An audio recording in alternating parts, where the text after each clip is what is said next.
Well, reality. Okay, y'all, can you see that? Yes. Yes. Okay, cool. Okay, we're off to a good start. Okay, let me see if it'll be nice. And let me do the presentation. Okay, cool. Of course, my computer's going so slow. So, hello everyone. If you don't already know me, my name is Morgan Overton. Currently, I serve as Community Engagement and Policy Associate with WHAM Global, which stands for the Women's Health Activist Movement Global, and that's under the Jewish Healthcare Foundation here in Pittsburgh. And our primary goal is to address the maternal mortality crisis here in Allegheny County, and amongst so many other incredible groups who are also in this movement. And so before I even dive into all of this nitty-gritty stuff, I think it'll be helpful for you all to know a little bit more about me as I'm in your space and I'm a guest. I'm originally here from Pittsburgh. Sometimes I sound like it, sometimes I don't. Depends on who I'm around. Technically, I'm from the Penn Hills neighborhood.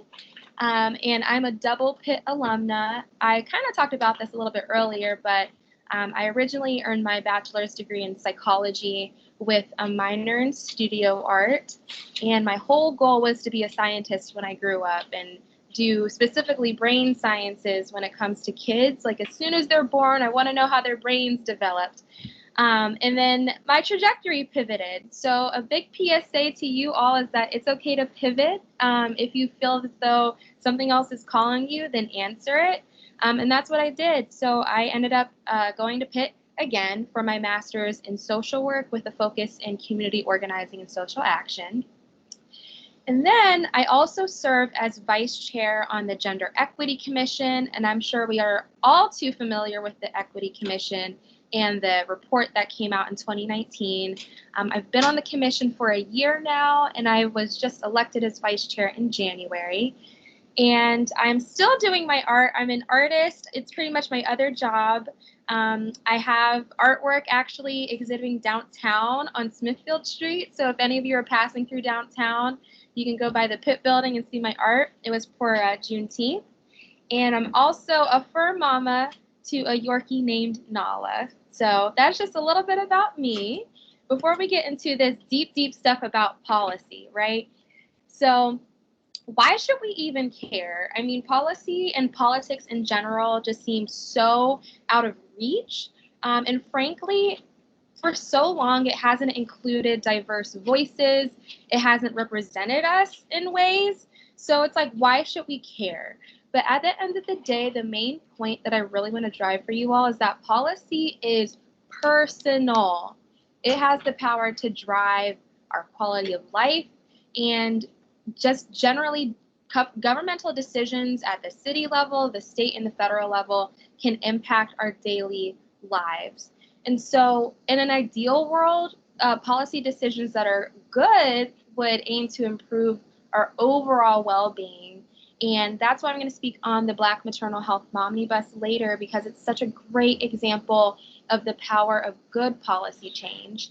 But at the end of the day, well, legislators have the power to propose and enact policy. We on the ground have the power to influence them. And so that's the main thing that I want us to hold on to today throughout this presentation and onward. And so I'll provide a little bit of advice and tips and tricks on how to navigate being part of that influential process, but just know that you have the power to do it. So I love this graphic. I feel like it encapsulates all of the isms, all of the things that happen throughout our society here in America, but also globally. I often get the question, Morgan, what are some public policy issues today, especially since I work in gender equity? People will ask me, what are some women's issues that people should pay attention to? Well, the fact of the matter is everything. Everything is an issue that influences another issue. And I will quote Audre Lorde, who said that there is no such thing as a single issue struggle. I mean, so many things intersect one another. And again, when we think about good public policy, it aims to address the isms or the harms that have existed throughout history, or it aims to just make things better. And so when we think about, for example, the Civil Rights Act of 1964 that has prohibited discrimination, right? Or the Voting Rights Act of 1965, which prohibits racial discrimination in voting, even though people are trying to suppress our vote now, but that's a whole other story. You know, that's the power of policy, that it can actually liberate us. And again, all of these sort of bigger issues kind of funnel into smaller issues. Everything parallels and intersects with one another. So everything is an issue. Which leads me to quote Congresswoman Ayanna Pressley of Massachusetts, or Boston specifically. And she says that the people closest to the pain should be closest to the power. And I think that this really drives home the point that I'm trying to make right now, is that imagine if all of us here in this space were at the center of policy decisions, and to kick it up a notch, if we had the power to make policy, right? And we do. But too often, I mean, I wasn't taught in school the power that I have as an everyday community member to change a congressperson's political agenda. I mean, what? But it's true, it's possible. And so, again, this quote, I think, is my guiding light, and why I do policy work and why I'm so invested in politics is because the people on the ground in the community are the experts, right? If anything, us driving the agenda of people who do have decision-making power, that is a force to be reckoned with. So again, I'll go through a little bit more in detail about how we can do that a little bit later. So when does policy go wrong? So we ain't got enough time to go through American history in general to give us examples of when policy goes wrong. But the slides that I presented earlier show an ideal world of when you have lawmakers that have the best interest of the people in mind and what they try to do to address it. But we've seen too many instances of people who do not have the best interest of us in mind, and they have used policy against us. And I mean, I don't know, for example, we were considered 3/5 of a human at one time, right? Or I don't know, laws nowadays are trying to have power over our bodily autonomy, especially here in Pennsylvania. So we have seen so many instances of how governmental decisions have worked against us. And I think, unfortunately, that has led to a distrust of the whole political infrastructure, right? If you've seen people who don't care about you or your livelihood, why would you care to even get involved when you know it's not going to help you in the first place? But again, that's why I want to, really uplift the power in this group right now, that we can redirect that trajectory. And we've seen people like Ayanna Pressley, who have been elected to Congress, in there being a force against any of the ill will that happens, any of the harms that happen in shaping policy, any ways that the community isn't invested or consulted. So one question that I received is, what is the difference of between an act versus a bill? So let's get into kind of the Schoolhouse Rock basics of policy and kind of the general glossary of things to know. So at the end of the day, an act and a bill are the same difference. They're fraternal twins, for lack of better terms. So a bill is a piece of formally introduced legislation. So when either a congressperson in the House or a senator, and I speak about this both on a federal level in terms of Congress, but also on a state level too, regardless, when they are introducing legislation, or it's also called legislative proposals, that is technically a bill. An act is the legislation that has passed both the House and the Senate and has been approved by the president. So in other words, it's become law, or you could think of it as it has been enacted. So at the end of the day, they are used interchangeably, but if you are on Jeopardy and you're being asked this question, you can answer it. So moving on, I don't know about you all, but I am a visual learner. And when you're thinking about really complex concepts like policy or law or anything like this, I need things to lay things out for me. So I found this really cool graphic that kind of lays out all of these higher level terms. Of course, the Constitution is what dictates anything, right? And within that are laws, and underneath that are acts. And then there are a little bit more nitty gritty things about how things are regulated, which is a little bit more on the legal end of things, and then just general rules, which are guidelines. But again, I've included a link here that takes you to the Senate's website, and it goes through their whole glossary of the things that you may hear on C-SPAN and you don't know what the heck they're talking about. So this is just another resource to keep in mind. And so let's go into the nitty gritty. So I apologize if you can't quite read the text. It might be a little small, but it was a little difficult to find a graphic that wasn't confusing. I'm sure we've all seen the Schoolhouse Rock song about how a bill becomes a law, but no matter how many times you listen to that, it can still be confusing. And I'm sure the last time any of us have heard that was when we were 10. And nobody has time to think about how a bill becomes a law. But that's why I'm here. So, as I said earlier, every law begins with an idea, and that's when we come into play. So if there's an issue that you are passionate about, and like, for example, maternal health, that's when you go to your legislator and find out a way to meet with them or find a way to just influence their policy decisions. And I'll give more tips about how to do this later, about how to get in touch with your legislator, because that's the first thing that people say. You know, email your legislator, call your legislator, but sometimes that can be really intimidating. So all of that to say, your ideas can absolutely influence the trajectory of a law. So after that, say, okay, you know, you try to influence a lawmaker about maternal health, right? And so they gather all of the research, hopefully it's good, inclusive research, to form and draft the bill. So the bill can be introduced in either the House or the Senate. And of course, again, this can translate to either the federal level or the state level, but instead of the president, it would be the governor. So the bill can be introduced in the House or the Senate. At the end of the day, the goal is that the bill is introduced in both the House and the Senate, because that's how it can become law. And so then once that bill is introduced, so for example, the Momnibus, it'll be assigned to a committee. So the Speaker of the House, so Nancy Pelosi, for example, will assign it to a committee. So committees are those specific groups in Congress that are dedicated to a particular issue. So you have a health committee, the Labor and Education Committee, the Agriculture Committee. And from there, committee is where a bill can either go on to live or die. So committee is probably the most important phase of the bill.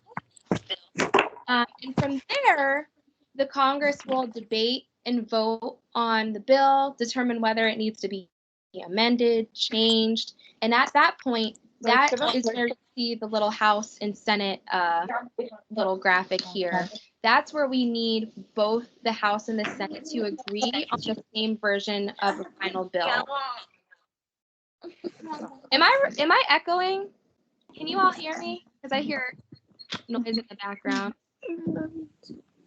Anyway, so once the House and the Senate agree on the same version of the bill and it gets passed across both chambers, that's when it goes to the president or the governor if you're speaking of it from a state point of view. And then that's when they can approve it and pass it into law, or they can veto it, which means, nah, we ain't going to do that. And the same goes for the governor. And so that's when the bill becomes a law. And I know that's a lot of information. So that's why I wanted to have a graphic here that you all can reference. If you're ever watching the news and you're like, okay, I heard it's going to the House, now it has to go to the Senate. What does it mean? So hopefully this can be a resource for you all. And I know that's a lot of information. So are there any questions? I just want us all to marinate on kind of this policy 101 basics. Please feel free to voice your question. I can't see the chat right now. I'll monitor the chat, Morgan. If anyone wants to put anything in the chat, I can read it for you. Wonderful. Thank you. So let's get into some examples here. And so I briefly introduced on the Momnibus previously, but I just love this piece of legislation because, again, I think it is such a powerful example of when you have people who have decision-making authority at a federal level, and they're very intentional about how policy can impact us on a very local level. And so the Momnibus, or the Black Maternal Health Momnibus Act of 2021, was reintroduced in Congress this past February by Lauren Underwood, who is out of Illinois, Cory Booker, Senator Cory Booker of New Jersey, and members of the Black Maternal Health Caucus. And the reason why I say was reintroduced, because you may remember last year, the original Momnibus was introduced literally the same week that COVID shut everything down. So unfortunately, it didn't get to go anywhere. It didn't go to a floor vote. But what I will say is that at that time, it was sponsored by then Senator Kamala Harris. So we do know that we have a champion for Black maternal health in the White House right now, which is just a huge win. But now the Black Maternal Health Momnibus of 2021 has kicked off. It's a series of 12 new and existing pieces of maternal health legislation to just capture every aspect of the maternal health crisis. And I also want to speak to our local champions of this package. We have Senator Bob Casey and Congressman Mike Doyle, who have co-sponsored this. So this is huge. We already have buy-in here in Pennsylvania. And so I'm going to go through very briefly each of the 12 bills in the next slide. We have, again, these 12 bills that are investing and funding community-based organizations, right? We already know that CBOs have been doing this work for decades and they haven't had the light shown on them. And very often they need funding to keep doing their work, right? And so few of these bills in here address investing and funding those organizations. And also really trying to grow and diversify the perinatal workforce. I think we all know that we need to have folks that look like us caring for us, because that makes such a significant difference, especially when you think about Kira Johnson and her unfortunate story, that if she just had someone listening to her and even looked like her, that would have saved her life, right? And so not only just growing the perinatal workforce at large, but also the maternal mental health workforce. And I think that not enough attention is paid to the fourth trimester and the fact that perinatal depression is one main contributing factor to the maternal mortality crisis.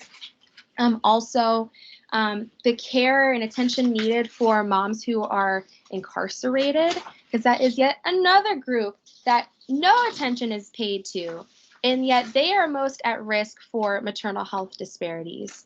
As the same with veterans in the Moms Who Served Act, right?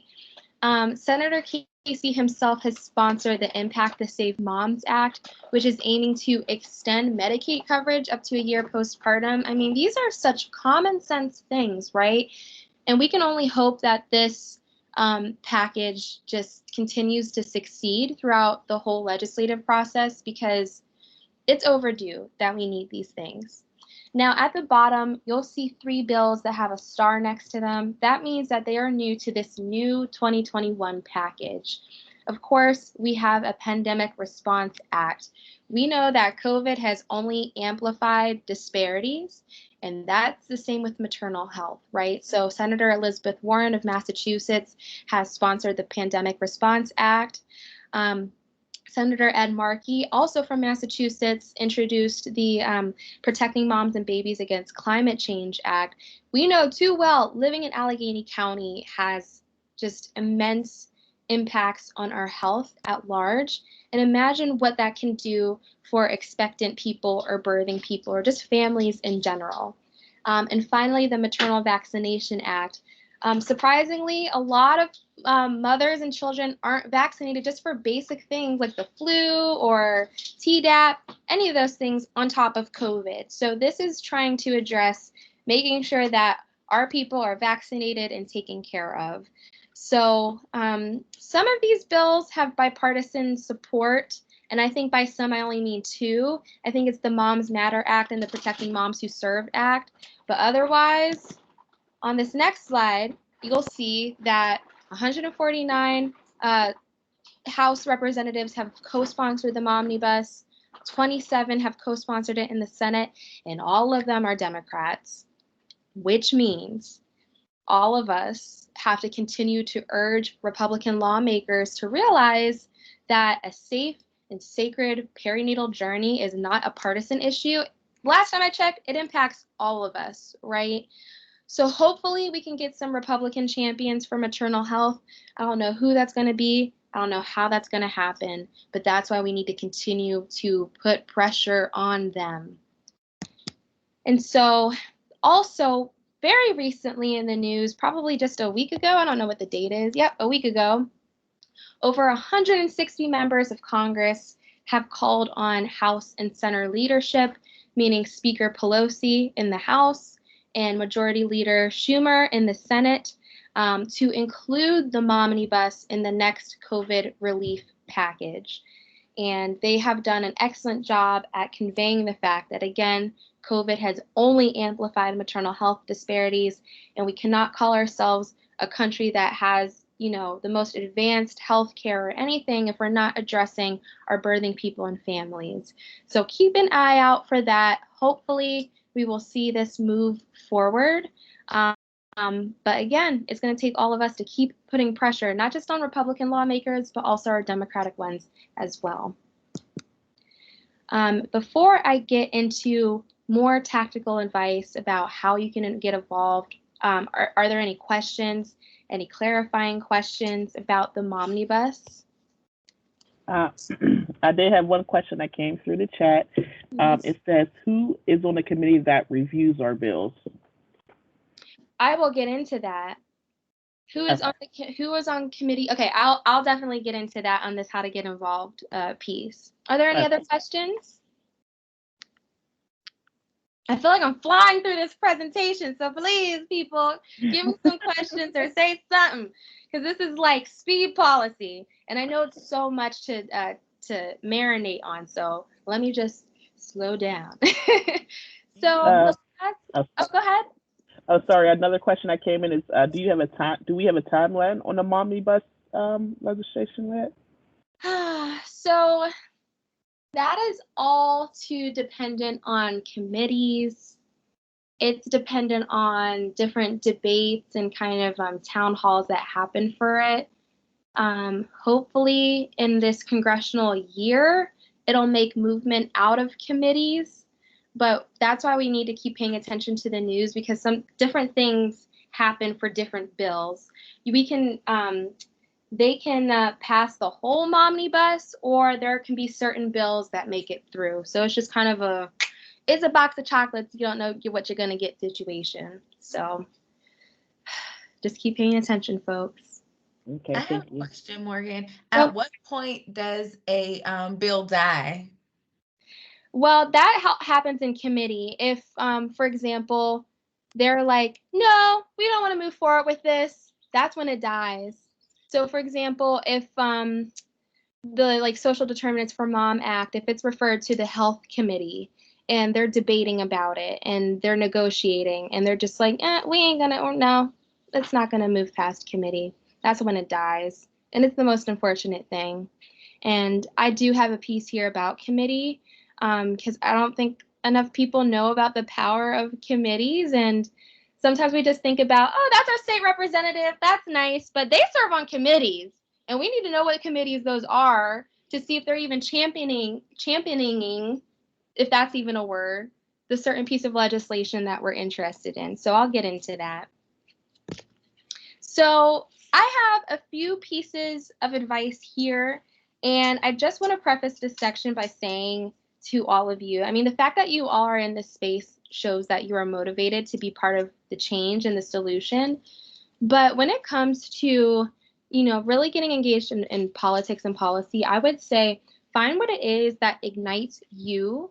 That when you wake up in the morning, you're like, if I could change this with a snap of a finger, go with that passion, because that's what's going to drive you. Because you don't want to use up all your energy for something that's just like, it doesn't call me. But for example, Black maternal health is what calls me. It is something incredibly personal for me. My mom was a high-risk pregnancy with me, and thank God that she's okay. But I think about the other moms and the what ifs of what could have happened to her. And so that's what gets me up in the morning.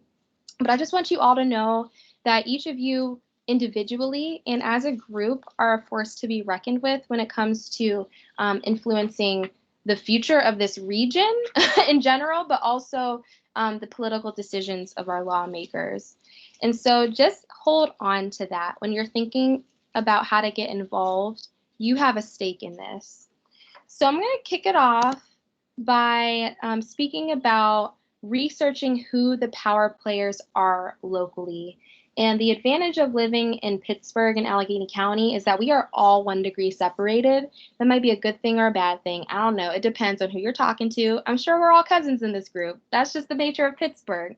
But the point is, we are all connected somehow to someone that has some decision-making power, that with the flip of a switch, they are able to make things shake. And so that goes from our elected officials and city council, county council, school board. Don't forget our judges. We just had a major judicial race in the primary election. Also our municipal leaders. So I'm from Penn Hills, and I try to pay attention to who's leading Penn Hills because it needs some help. Also, don't forget the staffers of these elected officials. As someone who served as a staffer for a couple of elected officials, we are the ones who are doing the grunt work at the end of the day. We're the ones who are talking with constituents. We're answering phone calls. We're the ones addressing day-to-day issues. Those staffers can be your best friends if you are attempting to contact an elected official. Those are your frontline folks you're going to be in touch with. So those are the key people to build rapport with.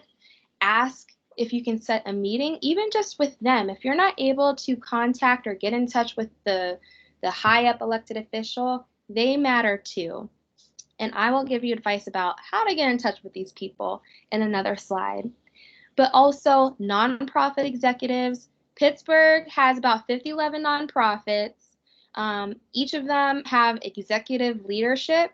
And we've seen how nonprofits can influence decisions and kind of how things move in the region. And so those are also people to pay attention to. And also the board members too, because they have even more power than the executive, that they can kick them out, right? So the board members are also really important. Of course, community development organizations. They have planning meetings that some of us just don't know about till it's too late and they done gentrified the neighborhood. Those are also really important folks and people to pay attention to. And at the end of the day, each of these entities have some sort of policy platform or some sort of mission that they're aiming to achieve. And we can go in and try to influence that. So this is just kind of one way to think about addressing how to get involved. And I spoke about Pennsylvania earlier. Well, to do like a kind of bird's eye view, a lot of attention is placed on what is happening at a national level, which is absolutely okay, because we had to pay attention, frankly, the past 4 years, right, about what the heck was going on a national level. But we don't really pay attention at what's happening in our own backyard, and that tends to hit us even harder, right?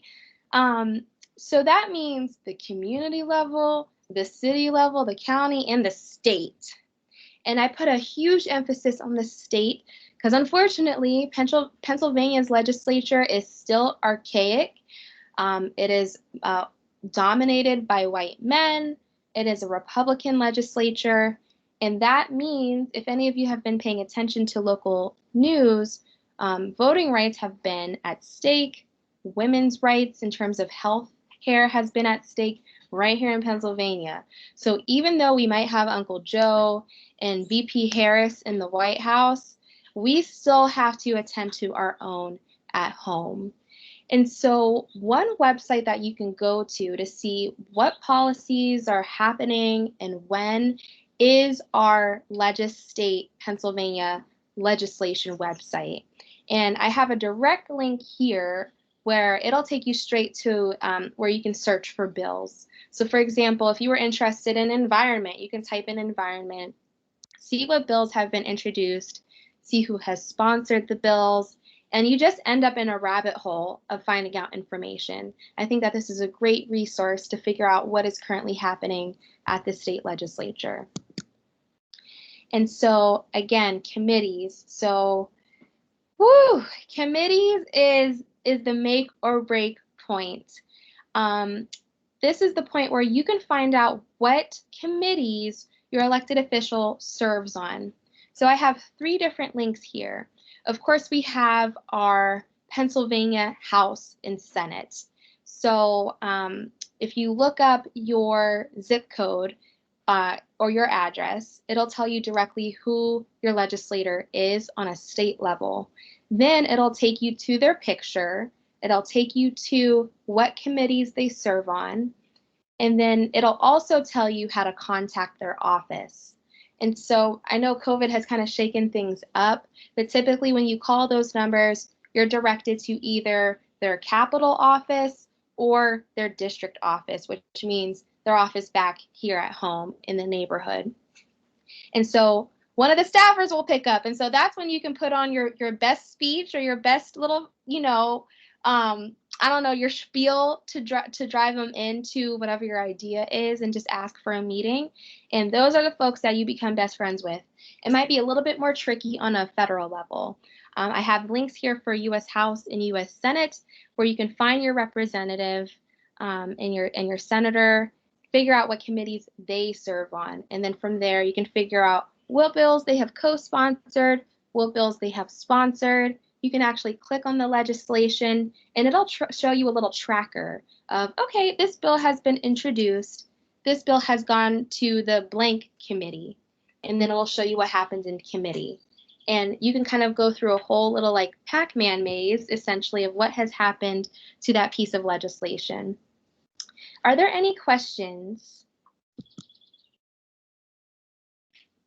My dog is trying to be part of this presentation, y'all. And I also want to say, and I said this before, that when you are engaging a politician, a good politician will recognize the fact that they ain't the expert of everything. That's when you come in with data. So you could have actual quantitative data, either from reports that you have found on the internet, from research articles, but also, I'm sure we all know about the power of qualitative data. Stories can really drive a point home. And bonus points if it's a person in their district, in their very own constituent, because it'll make it personal for them. So if you couple both the numbers and the stories when you're conveying a message to a policymaker, that's like magic sauce right there.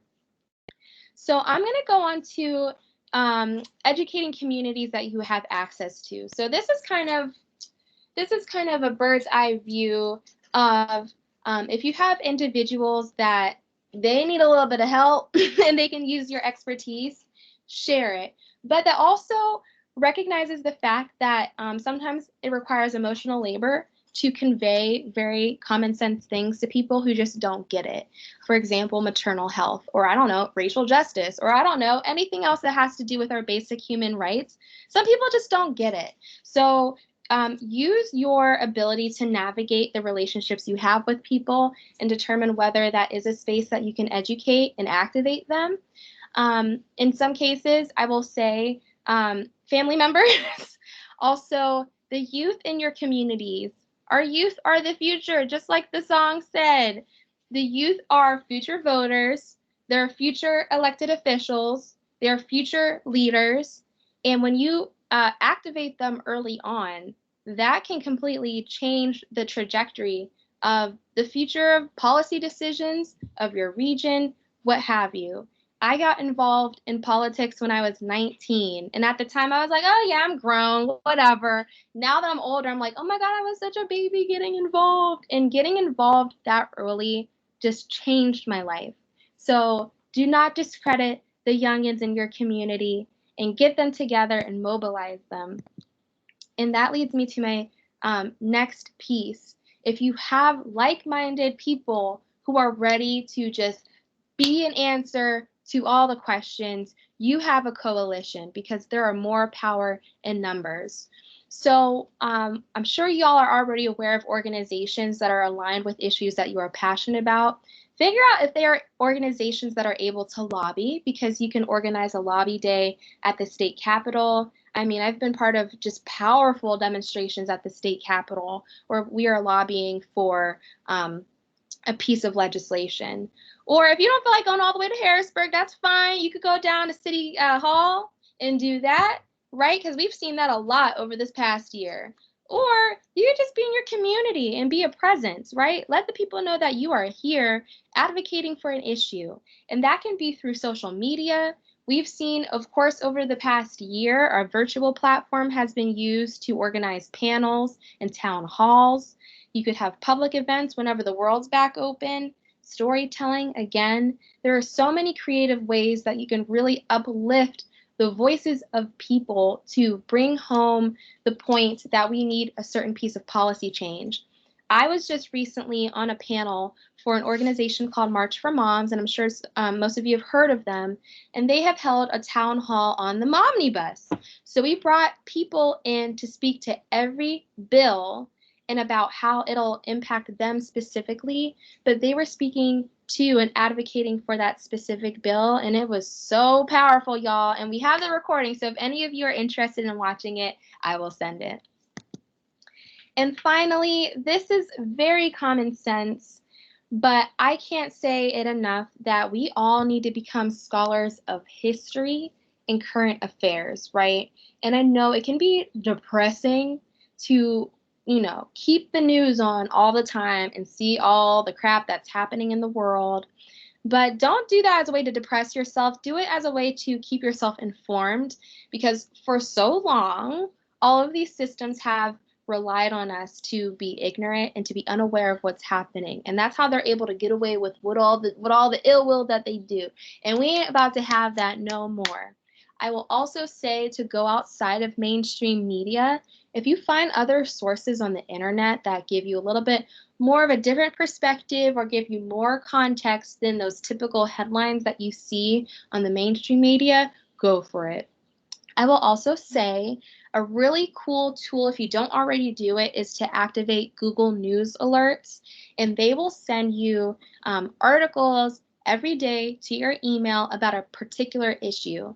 So I have news alerts that have like maternal health, Black maternal health, maternal mortality, and every day I get emails sent to me about different things that are happening, not just in Pennsylvania, but around the country. And that's a really cool way to see different policies that are happening. And then finally is to read, because we know that history is a powerful tool. I think we tend to take it for granted, but history is literally a blueprint of where we can go and where not to go. And I had to include a Malcolm X quote here, that the future belongs to those who prepare for it today. And I think the fact that all of y'all are in this group right now trying to get prepared for tomorrow is just what Allegheny County needs. So that is it in terms of my formal presentation. I did introduce this earlier in my first Momnibus presentation, that I took the time to really do a policy analysis on the Momnibus and what it can do for Allegheny County, because as we know, we are a case study when it comes to maternal health. Also, as someone who serves on the Gender Equity Commission, I'm trying to do everything I can to really uplift health. Even though the city doesn't have jurisdiction over healthcare, we can still advocate for it. So I do have this resource here to talk about what this federal legislation can do for all of us little people here in Pittsburgh. And that's it. So if you would love to stay in touch, I would love to connect with each of you. This is my email. We can also be friends on LinkedIn.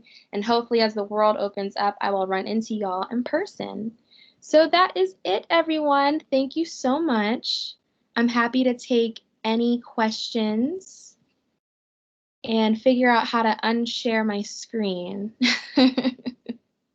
Thank you, everyone.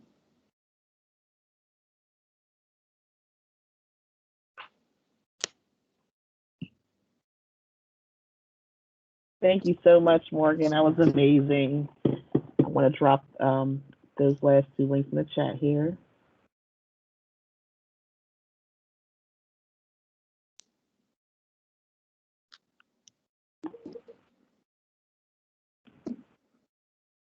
So we just have some great feedback in the chat here. That was great. We need to come have a healthy start staff meeting. That was amazing, Morgan. Sorry. Thank you so much, Morgan. A lot of accolades. Thank you, everyone. I know, it's great. And I feel like I'm preaching to the choir, because I know y'all are on the front lines of this work. And one thing that I'm really trying to drive home, and my colleague Hanifa is here, shout out to Hanifa, that we're doing through Safer Childbirth Cities, is just uplifting the fact that people like Healthy Start and folks who have been on the ground forever have been doing this work. And we're just really trying to uplift and utilize our platform to really shine the light on you all. Because we know that, the typical systems ain't going to do it, right? They'll be quick to say like, oh yeah, we met with Healthy Start. Oh yeah, we met with this organization, and they put it in their annual report, right? As we know organizations do. But we're trying to reshape the trajectory of philanthropy and how we can really build a sustained relationship with the community, because the community is the center of everything that we do. Mm-hmm.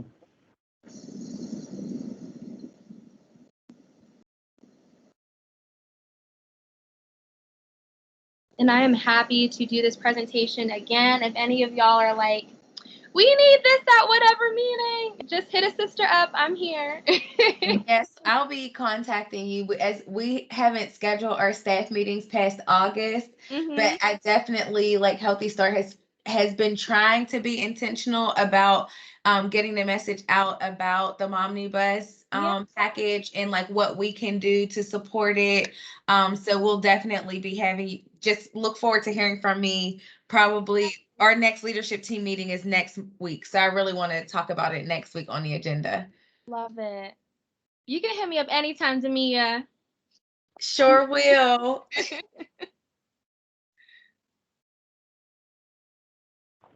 All righty. Any other questions or anything that you guys have? If you ever do have questions, there's my email. I'm sure I might run into some of y'all at Giant Eagle. I don't know, because Pittsburgh's small. So thank you so much, everyone. I appreciate you. Thank you. Thank you for your time. Yes. Thank you so much, Morgan.